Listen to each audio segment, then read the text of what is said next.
Hey, what's up, guys? Tougie here, back again. Don't know what this was about, but hey, we did it. Let's do it another time. Yeah, let's go. Let's get pumped. Let's not.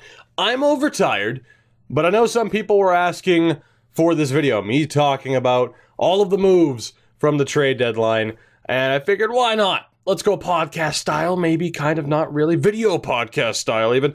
It's an unofficial video. There's no script. There's no jump cuts. Unless I make a really dumb mistake and I want to cover my tracks. No jump cuts. Don't know what's going on with this eyebrow. That's okay. Did I mention that I'm overtired? Anyway, a lot of people were asking for this. Obviously, I did videos about the Bruins trades and what happened with those, so you can check those out. The Nick Holden trade and the Rick Nash trade each have their own separate video. But what about for everything else? Tougie, I want to know your thoughts on this deal and that deal. Well, this will be the video for it. There might have been, it might have been a bit more sense to have individual videos for each of the bigger trades. Nah, I'm just gonna have this video. We're gonna try to one-take this. We're just gonna go for it. So let's get down to business. Before we do, allow me to open up the Word document on my PC, because before we get into the trades, the waiver moves: Chris Stewart to Calgary, Mark Alt to Colorado, and Johnny Oduya to Philadelphia. Good moves for all of them. You acquired somebody for nothing. That's a win. Congratulations. Chris Kelly signing with Anaheim. Good for him. Didn't think we'd see him back in the NHL. Not sure how much he'll get to play. Honestly, haven't really heard much about him since he signed. Of course, he was the Team Canada captain.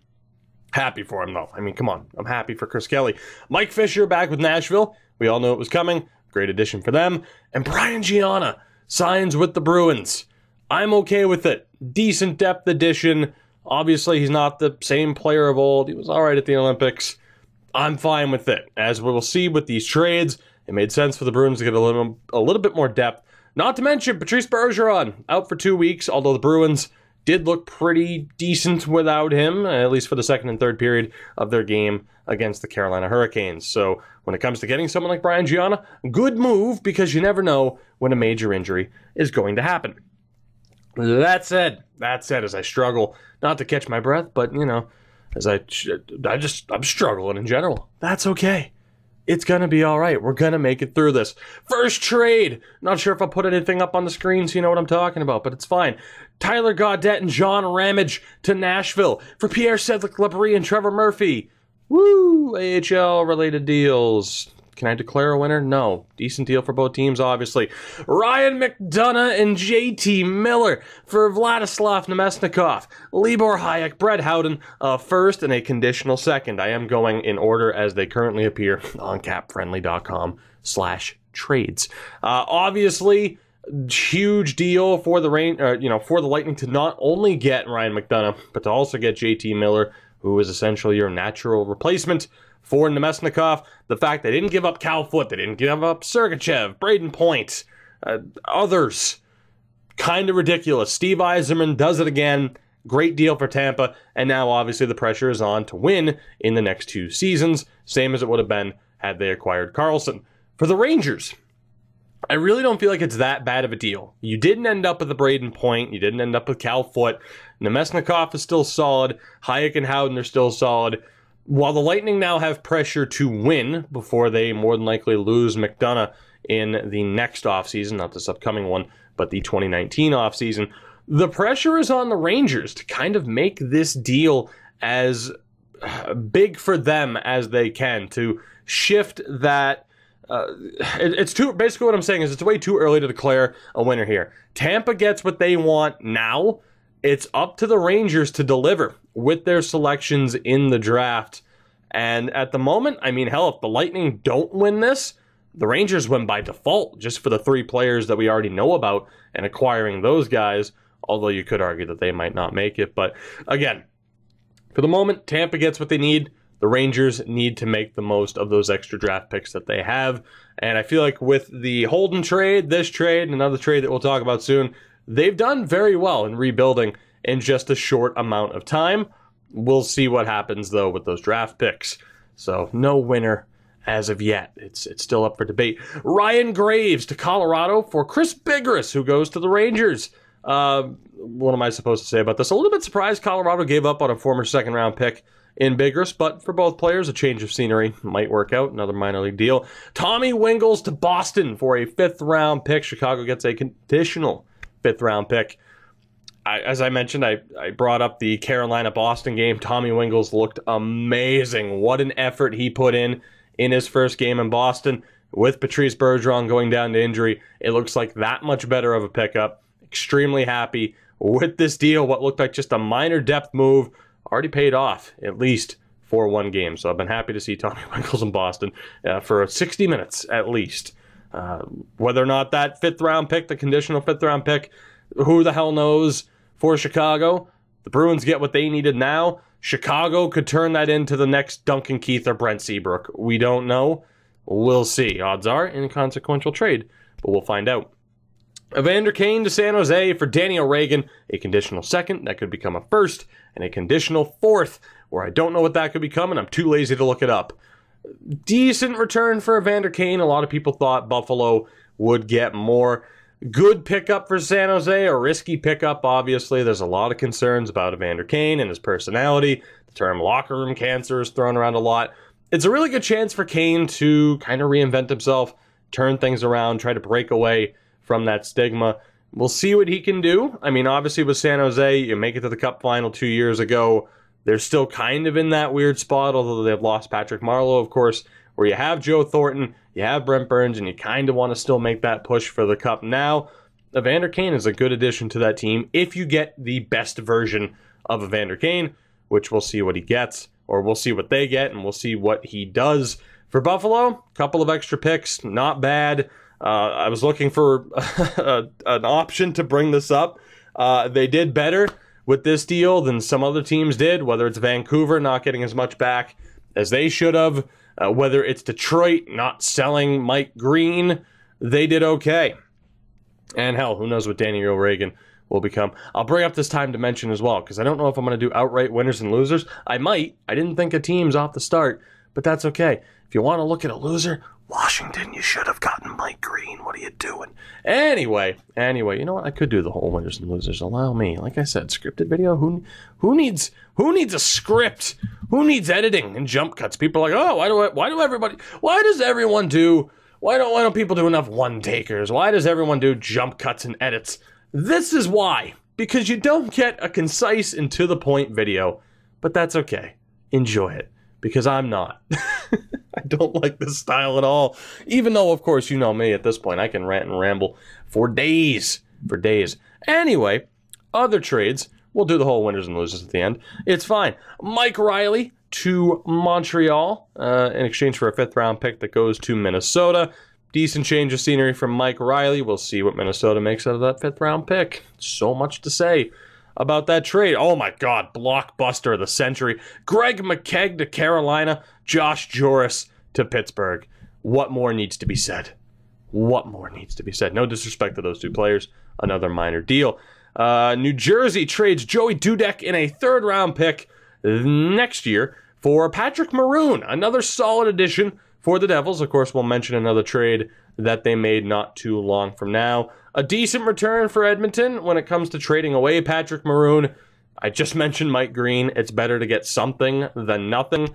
So a 3rd round pick for Patrick Maroon, not too bad. Odds are he was leaving anyway. And it's a decent little boost for the Devils in their hopeful playoff run. Another blockbuster here. Calgary sends a 7th round pick next year to Ottawa for Nick Shore. I actually like Nick Shore. Good pickup for Calgary. Good depth option. Of course, they also added Chris Stewart for absolutely nothing. So a good bit of business there. Let's see. Montreal sends Joe Moore to Winnipeg for a 4th round pick this year. Decent depth pickup for the Jets. I mean, they're a cup contender. A legit cup contender this year. And good on Montreal for getting a 4th round pick. We'll see what that becomes. Who won this deal? Ask me in 10 years. One of the more surprising trades of the day. Thomas Tatar to Vegas in exchange for a 1st round pick this year, a 2nd round pick next year, and a 3rd round pick way down the line in 2021. Who the hell expected Thomas Tatar to go for a 1st, 2nd, and a 3rd? Not I, let alone for it to be Vegas that took this contract. Now, I'll say this. If there's one team that can afford to just kind of be like, yeah, let's risk a couple of picks, it's Vegas.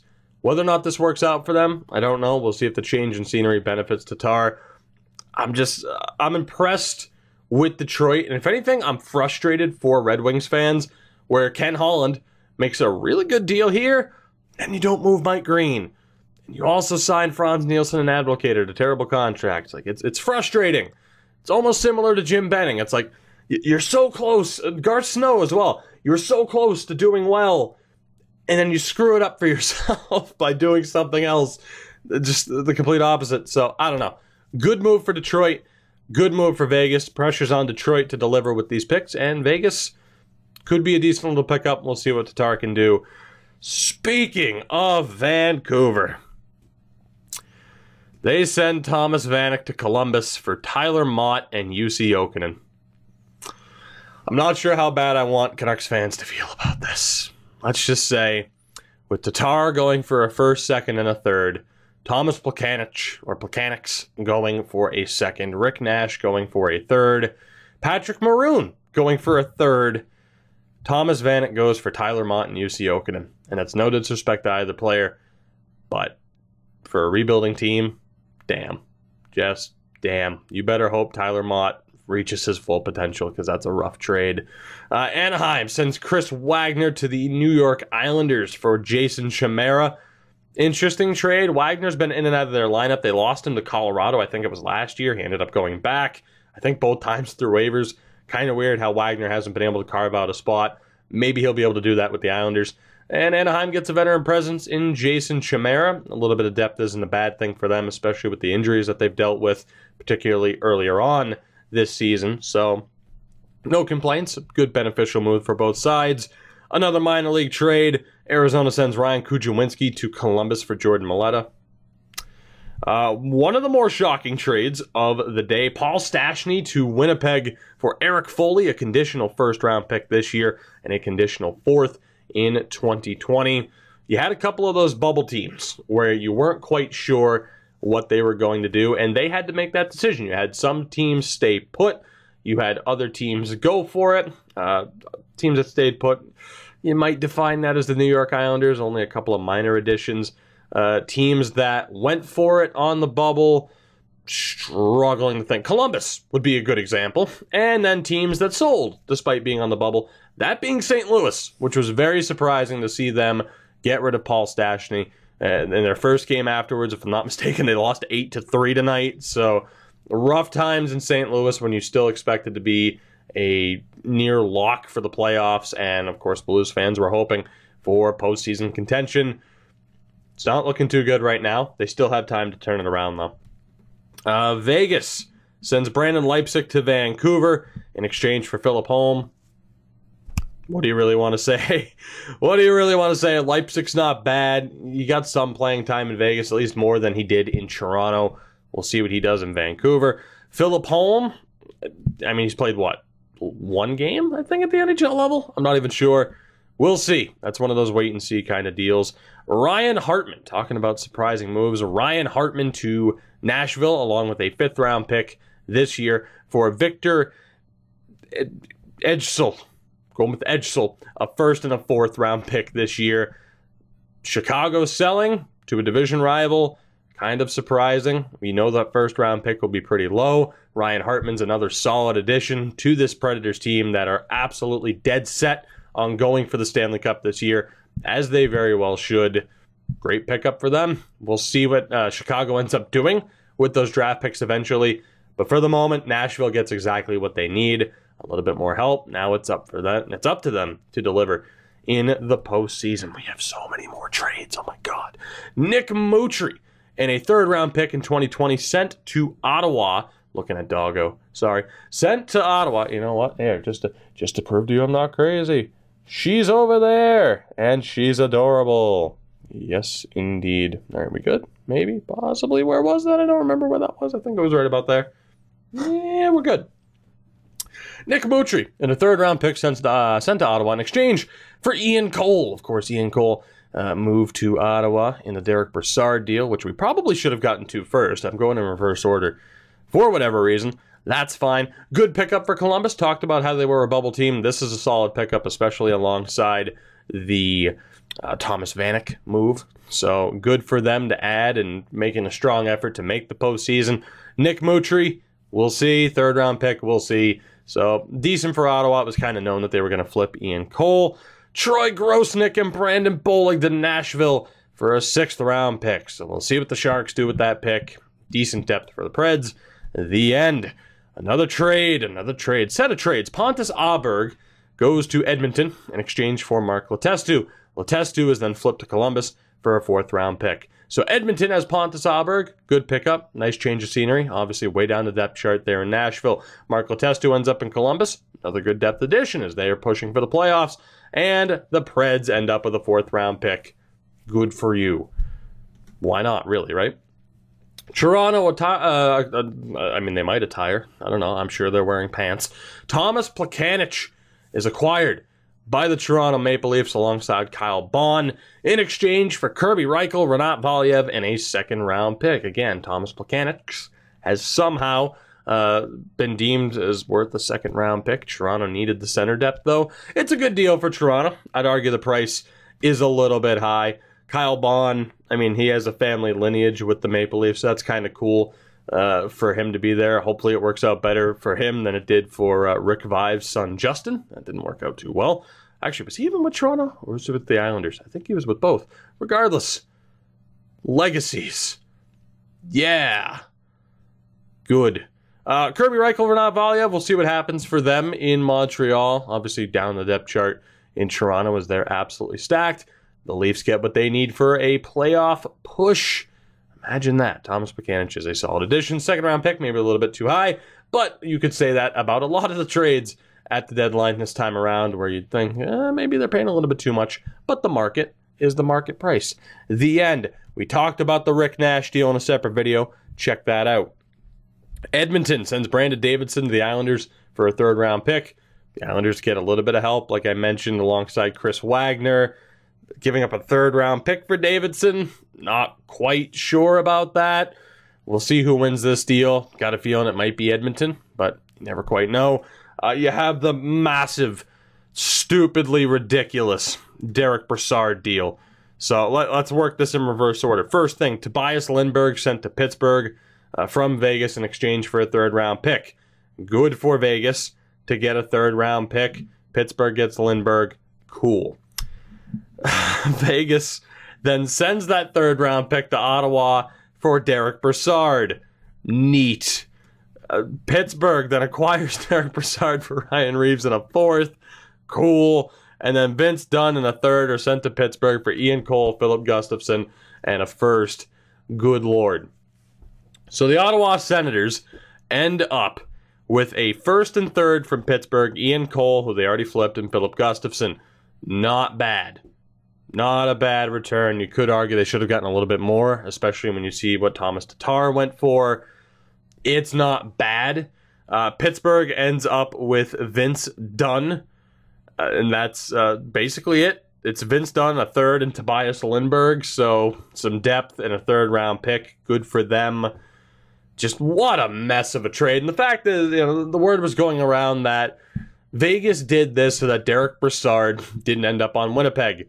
So you did the 2-time defending Stanley Cup champion Pittsburgh Penguins a favor because you were worried about Winnipeg. And then Winnipeg went and got Paul Stastny. Thanks, Vegas. Sincerely, every Eastern Conference team. Unbelievable. Sickening, really. So thanks, George McPhee. I'm not rooting for Vegas anymore in the playoffs. Just for this alone. Because you single-handedly hurt the playoff chances of every other team by helping out Pittsburgh. I hope you lose to Winnipeg in the 1st round. If that matchup's not even, I hope you lose to Winnipeg in the playoffs. I hope you get Winnipegged in the playoffs. Screw you, Vegas. I'm off the bandwagon. You deserve everything you're going to get in the postseason, which is nothing. Going to get swept. I'm going to love it. Everyone else is going to be like, oh, but the Vegas story. Screw the Vegas story. You helped Pittsburgh. And I don't mind Pittsburgh. I got friends who are Pittsburgh fans. It's all well and good. It's about this, George. It's about this, George. Damn it. Michael Grabner to New Jersey for Igor Rykov and a 2nd round pick. Good for New Jersey, alongside Patrick Maroon. Solid pickups. For New York, of course, this only adds to their rebuild, a second-round pick. Rykhoff, whether or not he jumps over from the KHL, I think he's been in the second tier a decent amount this season. Still a solid pickup. We'll see what happens there. That's the type of trade where you got to see what happens with New Jersey. You got to see what the Rangers eventually do with that pick. So that's way down the road. Frank Vatrano for a third. Obviously, that third-round pick, I do believe, was... Actually, that was... Yeah, okay, so they traded their own third-round pick to the Rangers for Holden. They get it back by getting rid of Vatrano. Not happy to see Vatrano go. I mean, they basically kind of replaced him on the depth chart with Brian Gianna, so it's kind of weird. I guess it makes sense, though. If it is just depth, why have Vatrano sit there when he's worth a third-round pick at least? So I'm okay with it. It just sucks to see that he was passed in the depth chart, but what are you going to do? Darcy Kemper to Arizona for Tobias Reeder and Scott Wedgwood. A little bit surprising to see LA weaken themselves in terms of backup goaltending, especially with Jonathan Quick's somewhat recent injury history. Reeder will certainly benefit from a change of scenery, and Scott Wedgwood continues to just be like, screw it, throw Scott Wedgwood into the deal. But we'll see what he can do in LA. Not saying he's an awful goalie by any stretch, but Kemper did a very good job in revitalizing his career. He was able to sign an extension as well, so good for him. Jarabek sent from Montreal to Washington for a fifth-round pick. Yes, I'm covering every trade I didn't talk about in the video, which is basically every single one of them. Don't know what Montreal is doing here or why they did this. Jarabek seemed to be decent enough. He goes to Washington. Good pickup for them. Not the defenseman I would have gotten if I was Washington, but what are you going to do? Eric Fair sent to San Jose for a seventh-round pick. Toronto freed up a spot that they needed to free up. San Jose gets a decent guy who's still capable of playing fourth-line center. Not too bad. The Nick Holden Rob O'Gara trade I talked about in a separate video. Mrazek to Philly, very solid. It's worked out incredibly well so far. As I punch the microphone, that's always great. It's worked out incredibly well for the Flyers so far. So obviously they're the hottest. They are the hottest team. Easy for me to say. They're the hottest team in the league. It worked out well for them. Detroit getting back a conditional fourth and a conditional third. Not too bad. When everyone knew you pretty much had to go with Jimmy Howard, you can't really afford to trade Jimmy Howard, and your relationship with Mrazek had somewhat soured. So he's benefited well from a change in scenery. We'll see what Detroit can do with the picks. You had Michael Kempny. Again, how Michael Kempny was worth a third-round pick. Kempny to Washington, a third-round pick to Chicago. Wow. When you talk about the values, how did Kempny fetch a conditional third, but Thomas Vanek gets Tyler Mott and UC Jokinen? Jim Benning. What happened, buddy? What happened?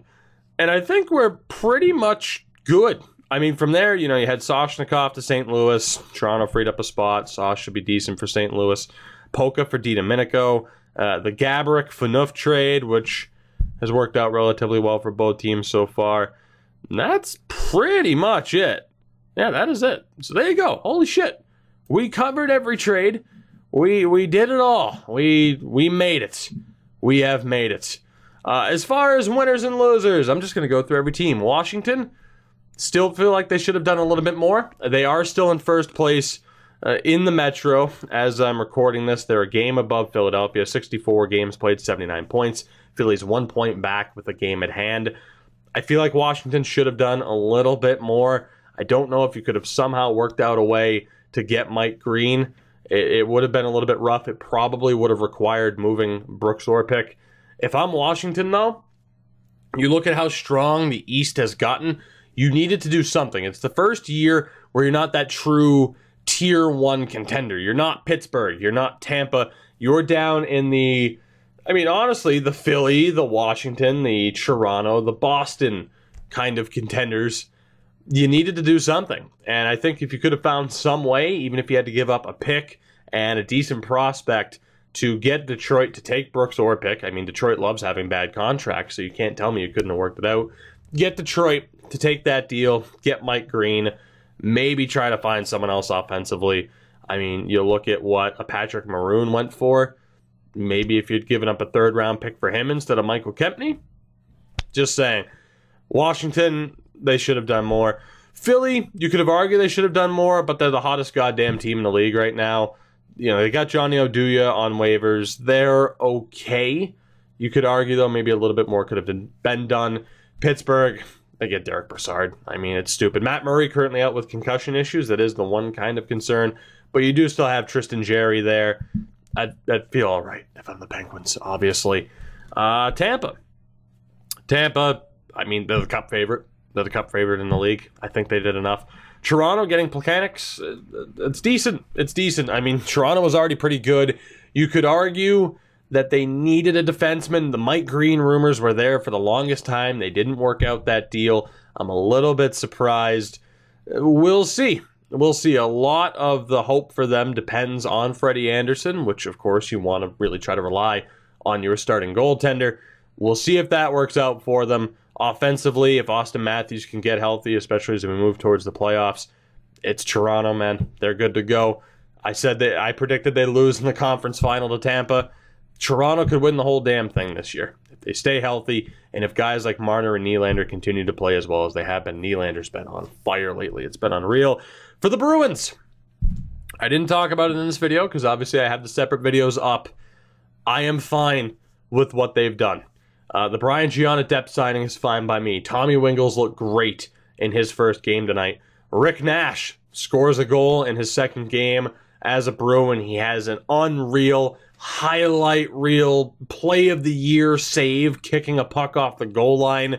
I love Rick Nash already. Did they give up too much for him?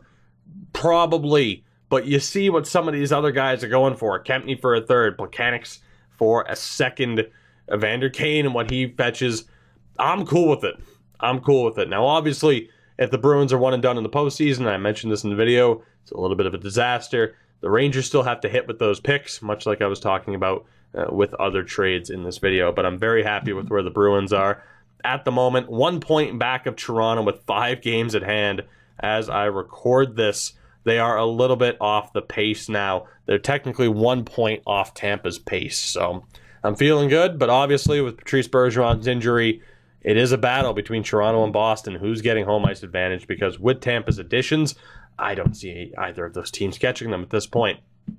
New Jersey did pretty well with Grabner and Maroon. You could argue maybe a little bit of defensive help would have been nice, but considering they're outperforming all expectations, I don't really think you can complain. New Jersey buying at this deadline is probably not something many people predicted at the start of the season. Columbus did well to kind of refuel and restock. They're currently in the second wildcard spot. Like I said, Letestu, Ian Cole, Thomas Vanek for very cheap. It's looking pretty good for them. The Islanders, one of those teams that probably should have done more to try and stay competitive. Chris Wagner, Brandon Davidson, is that enough? We'll see, especially when John Tavares still hasn't signed. I'm not saying you should have leveraged it all because you wouldn't have been one of the cup favorites to begin with, but you have to make the playoffs this year. And I don't know if they did enough to do that. So I don't think, again, I'm not sure if I'm naming winners and losers here, but that's just my thought on the Islanders. I just don't think they did enough. You have the Carolina Hurricanes, who did nothing. Probably better for them to just hold where they currently are. No real reason to buy if you make the playoffs, cool. No real reason to sell. Maybe a Lee Stempniak, Justin Williams type. Maybe it would have made sense to move one of those out, a veteran who could fetch something. But they're feeling good. They're feeling good about their progress. And if they're not a playoff team this year, they'll be expected to compete for a playoff spot next year. So they're in a good spot. Florida Panthers, you get Frankie Vatrano. You were rumored to be in on the McDonagh deal. They are doing very well, 7-3 in their last 10 games. Whether or not they make the playoffs, who knows? It has been a little bit of a disappointing year. They're 5 points out right now, but 3 games at hand on Columbus. So they are still very much in the mix at this point in time. Whether or not they're one of those teams, much like Carolina, where it made a little bit more sense to just hold where they were rather than buying or selling, that's debatable. I still think they're all right. This doesn't have to be their year. It probably wouldn't be their year. So why go out, leverage a bit of the future to try and make sure you make the postseason? If you make it this year, cool. If not, well, there's always next year as long as you don't trade away the future. Roberto Luongo's age, though, is a concern. Detroit, great return on the Tatar deal. You really botched it by not trading Mike Green and letting him walk for free. The Rangers are winners despite selling. They got a great return for pretty much everybody. No complaints there. Still wouldn't throw around the word fleecing, though. I don't even think they got fleeced from McDonagh. They did well. They did well. Maybe not as well as some people wanted them to, but in the grand scheme of things, the Rangers did well, considering the short amount of time they've gone from, all right, you know what, we're selling to, okay, here it is, yeah, we're selling, and here's our return just a few weeks later. So they've done very well. Montreal, Pacioretty didn't move. You didn't move Galchenyuk, probably for the best. Weber's out for the year. I mean, they're done this year. Next year, though, Carey Price stays healthy. The main core stays healthy. We'll see. I mean, the only question is, should they have sold a little bit more? Same thing with Ottawa. I mean, you do get rid of Brassard. You didn't move Carlson. You didn't move Hoffman, both of whom might still move at some point. They obviously still want to get rid of the Bobby Ryan deal. They did okay, all things considered. It's just a matter of what they're going to do heading into the postseason and whether or not Erik Karlsson gets dealt, whether or not you can find a way to move Bobby Ryan's deal. Do you keep Mike Hoffman? It's an interesting situation in Ottawa still. And then Buffalo. Hey, you beat the Bruins on Sunday, but dead last in the Eastern Conference. I mean, what do you want to say? You got rid of Evander, Kane. You had a couple other bits and pieces you might have been able to get rid of. It's a rough spot for Buffalo. Fingers crossed for Rasmus Dahlin, right? I hope not, just because I don't want to have to play him so many times a year when the Bruins have already struggled with the season series. Nashville did incredibly well with their additions, even dating back to the Kyle Turris trade. It's a really good spot for Nashville. They're first in the Central, rightfully so, a cup favorite. Winnipeg getting Paul Stastny, second in the Central right now. They're arguably a cup favorite, or at least a contender in that second tier. The Minnesota Wild didn't really do much of anything, which is kind of surprising. But off the back of Eric Stahl's unreal performance this year and a 7-1-2 stretch, they are third in the Central. To be up there with Nashville and Winnipeg, you think they might have had to do a little bit more. Time will tell when they get to the postseason whether or not they're missing just that one extra scoring threat, that one extra shutdown center, a little bit of extra help on defense. A little bit worried for the Wild. They're kind of like in the situation St. Louis is in, except that, you know, they're in a little bit of a better spot. Obviously, they've won more games. Kind of a weird comparison, I know.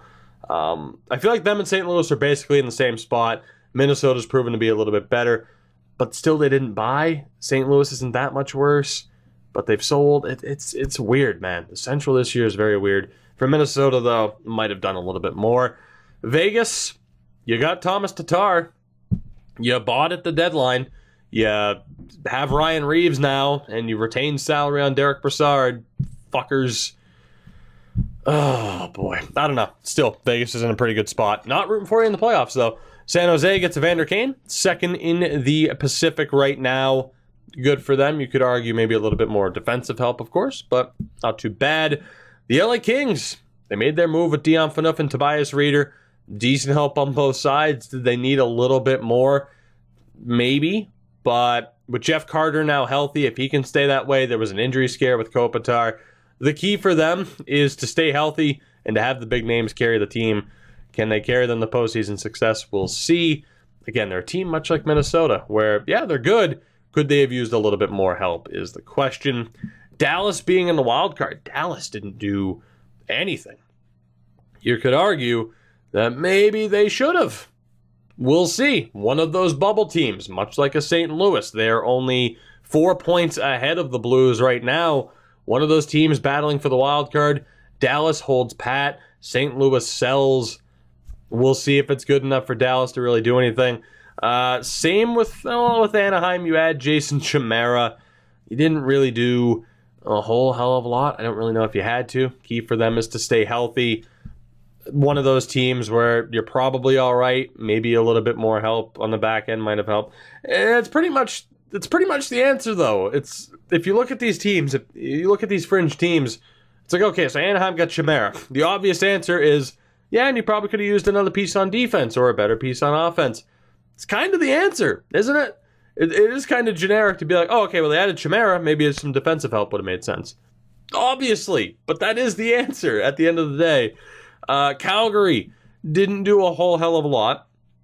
Don't really know if they need to. They're not on the best run of games right now. They're in a dogfight with Anaheim, Dallas. We'll see what happens there. Again, could have used an extra piece or two. St. Louis kind of sold, so they're on a 2-7-1 stretch. They've pretty much surrendered for the year. They could still sneak in. They're only 2 points back of Anaheim with the same amount of games played. They have 18 games left each. They're not out of it, but they did get rid of Paul Stastny. So even if they make the playoffs, they're a weaker team. Colorado stood pat, 3 points out of the playoffs right now, with 2 games at hand on Anaheim. No major additions. They could still sneak in. Chicago, obviously out of the playoffs at this point, 12 points back with only 1 game at hand on Anaheim. They send Ryan Hartman to Nashville.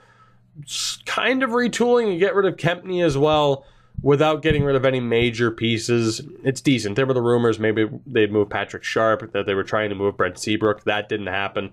So not a bad bit of business for Chicago and what has been a disappointing year for them. Edmonton gets rid of Patrick Maroon and does nothing else, at least nothing else that comes to mind. Probably for the best. You got to look to next year when McDavid's contract kicks in, what that team's going to look like. They were my prediction, and the projected team to go to the conference final, to go to the Stanley Cup final against Tampa. Not happening. Not happening. Vancouver, 1 second you look good. You fleece Ottawa with the Burrows trade, and then you re-sign Eric Branson, and you get very little back for Thomas Vanek. Sounds about right. That is the inconsistent Jim Benning that we are all used to. And the Arizona Coyotes, you get rid of Tobias Reeder. You didn't move Max Domi, which is probably for the best. You get Darcy Kemper and immediately sign him, so at least you kind of have a backup plan. Obviously, they would still prefer to re-sign Ranta. It's looking okay in Arizona. They didn't sell off as much as they could have, which is probably for the best, as they'll look to be a little bit better next year, which is what they were supposed to be this year. The same old story in Arizona. And but that said, I think we've pretty much covered it. We've looked at every trade. Am I going to put graphics on the screen? Probably not, with this video being 35 minutes or so. Yeah, we talked about every team and where they're currently standing. It's just 35 minutes of me talking hockey as a very tired man. If you made it through, though, I appreciate you watching, as always. You know what you can do to support the video and the channel and everything. There's links in the description. There's an alarm going off in the other room, and I'm kind of scared. Don't know if that was an alarm. Might have been a car outside. You saw me do the doggo cam earlier. There's windows right there. Could have been a car. I don't know. Too tired. Maybe it's something else. I don't know. I'm going to bed. Thank you for watching. Let me know what you thought of the trade deadline, what your team did, what they should have done better, what other teams should have done. Everything. Just talk hockey with me. Yeah. Oh my God, what am I doing?